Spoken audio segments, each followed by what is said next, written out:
What's up? Neil from Essex here. I'm gonna go out today on what's called a New Machine Monday. It's not actually Monday, but anyway, there's a new Kubota RTV-X cab out here today. We're gonna go jump in one of these things, take a quick spin, and talk to you a little bit this morning about some of the improvements that Kubota has made to the cabbed RTV. Essex, a helping hand with your land. Now, before we jump into the RTV cab here quick, if you look behind me now, you can see the inventory situation on utility vehicles has gotten better.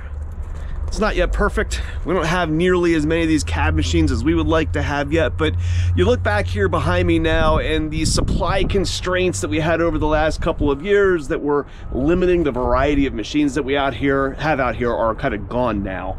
When we look in this space, in the Kubota's diesel utility vehicle space, right? Work-oriented machines, but available now in a lot of different variety. There's an RTV-X cab machine out here that has that heated and air conditioned cab that we're talking about today. There's open station machines back here. There's 4-seaters available now. There's an 1130 with an extra long truck bed style. There's an 1140 with 2 rows of seats that collapse into one. There's more colors available now, and some stone blues and some sand colors. The variety and the diversity in this product line you can finally now see with what's sitting out on our lots today. That hasn't been the case for a while. So this here is our new machine, and at first glance you can clearly tell that it's a little bit more modernized from the old one, right? It looks a little bit more aggressive than the older RTV 1100 did that was the predecessor to this machine. Now we're going to dig around here a little bit and look at some of the things that have changed, but first let me tell you that it's not a dramatic revamp, right? Oftentimes when we're coming out with new models, they're iterations on old ones, right? Small changes. It's not that the old mold was broken and a whole new machine has come out. That is the case here. But the iterations of this one have happened in some areas that have probably addressed some of the principal complaints about this machine, and you'll see that a little bit here when I go drive around. But first, let's talk about the new stuff here, right? So you can tell the styling is updated. It's a lot more modern looking. There's much better headlights now on the machine than what there have been in the past. A little bit brighter, a little bit more deluxe light, and some new options as far as the tires go. This tire, rather being an off-the-shelf kind of like all-purpose turf tire like you often find on machines like this, is a purpose-built and designed tire for this machine. These are a little bit heavier than what a lot of utility vehicles are, and so it probably justified a little bit more effort to go out and actually engineer a tire that was appropriate for this machine. So you can see here, tires have a huge performance impact on equipment like this, and I'm pretty pleased here with the one that Kubota's come up with for the RTV. The one thing that has absolutely driven me crazy with this next generation of RTVs is the way that they're kind of rolling some options into different packages. So this generation now, in the open station machine, you're gonna find these referred to as basic, standard, and premium. I hate the names personally because basic and standard kind of implies that it's down-spec'd more than what it actually is, right? The fundamental machine here is the same between all of the different packages. It's just different options that are included as standard equipment in a lot of cases. Now, when we get here to the cab model and we're dealing with a machine that's got heat and air conditioning, basic is obviously not appropriate, right? There is no basic version of this unit. They're sold as standard or premium. Now, when you're buying the premium, what are you getting exactly? You're getting the Pro Convert bed, which is super cool. I'll show you how this thing works. It folds down. It's really neat. You're getting a spray and bed liner as standard equipment, and in this machine you could opt up to an alloy wheel if you wanted fancier, cooler looking wheels. If you're buying the standard version of this, the alloy wheels are not available, and you would choose to have a spray and bed liner as an option, and most of our customers do opt for that. We generally order that in on every one of them. So really, what is the defining feature here between standard and premium is very simply this Pro Convert bed. It's not that the standard variant is somehow inferior. It's not. It's what most of our customers will probably buy, although this bed is super cool. It might change your mind. Check it out. So what makes the Pro Convert bed cool is these sides here. If you notice back up here at the back, I've got some extra latches here around on the bed. And like any machine here, you can go around to that back tailgate and pull these big heavy duty latches and fold your tailgate down.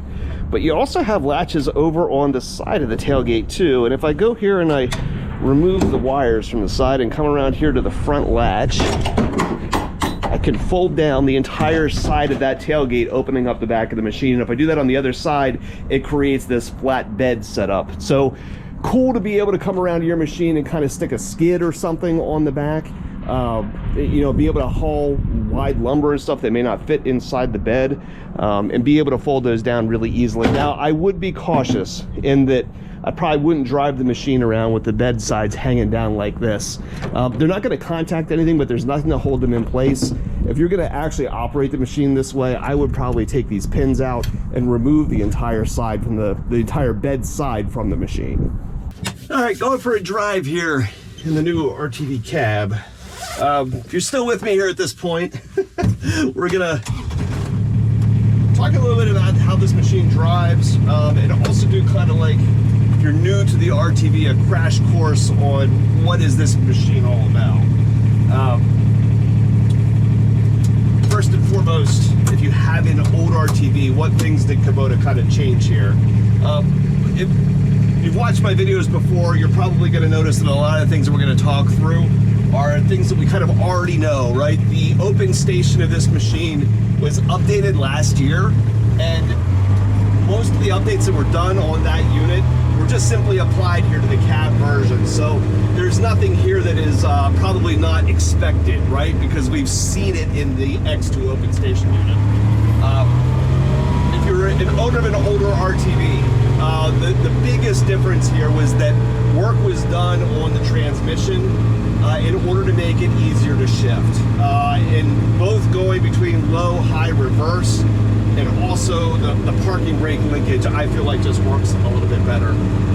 You need to understand here that these are basically tractor-based utility vehicles. So when other companies kind of like started engineering machines to come into this utility vehicle space, they generally started with what they knew, which was power sports, right? ATVs, golf carts, that kind of thing. And so there's a lot of utility vehicles out there on the market that are kind of based around that concept, right? That philosophy and that kind of engineering. When Kubota decided to get into this space, they took what they knew, which was tractors, and took tractor technology and put it into a utility vehicle. And that is what has made this RTV series so popular with a lot of our customers, because if you're looking for a machine for work, this is unmatched, essentially, right? Having a real tractor's hydrostatic transmission, diesel engine, hydraulic power steering, tractor technology in a UTV that creates a machine that's just extremely heavy duty. If you want to work, this is the machine that you want. Now, along with that came the quirks of a tractor as well, right? And the principal quirk that we would have fought with for these things over the years has been this hydrostatic transmission, right? You have hydraulic motors and pumps and fluid that are propelling this machine forward, as opposed to belts on centrifugal clutches like is typical in this kind of machine.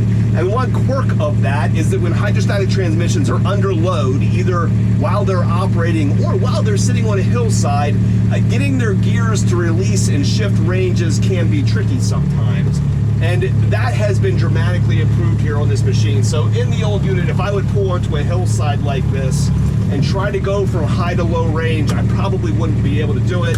But on this one, now these things don't even hesitate. And that was accomplished in two ways.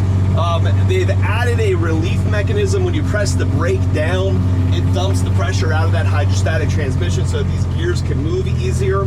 And they've also switched some gears of straight cut teeth, where the teeth would interfere with each other, over to some gears with bevel gears on them. It basically allows those gears to mesh easier than what they did before. So now as I'm, say, going down this hill here like I can now, I can step on the brake, slide this thing into other ranges, put it in reverse, whatever I want. And it's now very easy to shift, where in this kind of scenario with the old model, I definitely would have fought.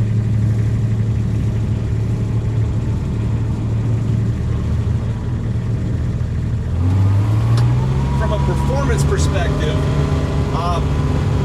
now I've been very clear, right? Work-oriented machine, but I still like to have fun when I drive, right? These are a little bit more peppy than what they would have been before. To be honest, it's more obvious in the open station version, where there was a horsepower bump from 21 to 24 in the open station model, and this one is still 24, just like it was before. So you don't necessarily have more horsepower in the machine than you did before. But some differences in gearing, and the updating of that transmission does make it a little bit more responsive.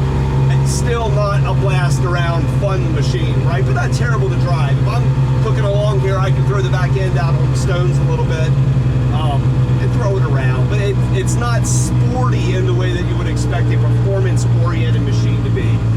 Kubota does have what they call the Sidekick, which is a 50 horsepower CVT transmission machine that's going to give you that sense. I used to own one of those. And this is not that, right? Diesel power, hydrostatic transmission made to work and pull and tow and haul. You can see that reference to the machine specifications. It's made to work. It's a little pickup truck, really, in a lot of ways. And just not, it's not a power sports oriented machine. Now, along with that comes reliability. If I can talk about that for a minute. In a tractor-based machine versus a power sports oriented machine. I at home do own some other manufacturers' power sports things around my house. And when I did one of these videos last year on the open station machine, I mentioned that I have spent 25% of the cost of that unit in parts keeping it running. That 25% is now pushing 50% here in another year. I am continuously pouring parts into these high-speed, fun-to-drive machines in order to keep them running properly. And not just because my kids crash them, which happens, but also because there's just the wear and the tear on that kind of stuff is just terrible. And it is not unusual for us to see these come through, the RTV series, with 2,000 and 3,000 and 4,000 hours on them from a lot of our customers, with nothing but periodic maintenance being done to them, right? Again, it is a machine for a different purpose than what a 50-mile-an-hour power sports oriented side-by-side could be. So RTV cab, worth talking about, right? I've said this before on these things, when they come out with models like this that just feel like refreshes of old ones, sometimes it's hard to get excited when we're not doing something that's like super, super new. But you can't not recognize when you get into this and drive this around, the iterations that have happened on this machine over the years. You know, Kubota's been selling RTVs now for 25 years. This is not the same machine that it was when it came out 25 years ago, right? The engineering improvements that happened over the years continue to refine these machines. They make them nicer to run. They address customer complaints. That has happened in this one here again. So while it's not a revolution here, it is a clear evolution in this machine, and we now have what I believe is undoubtedly a better product today, the best RTV that Kubota has probably ever sold. So if you're shopping for a machine like this, we can help. Or if you've got parts and service needs for a machine you've already got, give us a call at Messick's. We're available at 800-222-3373 or online at Messick's.com.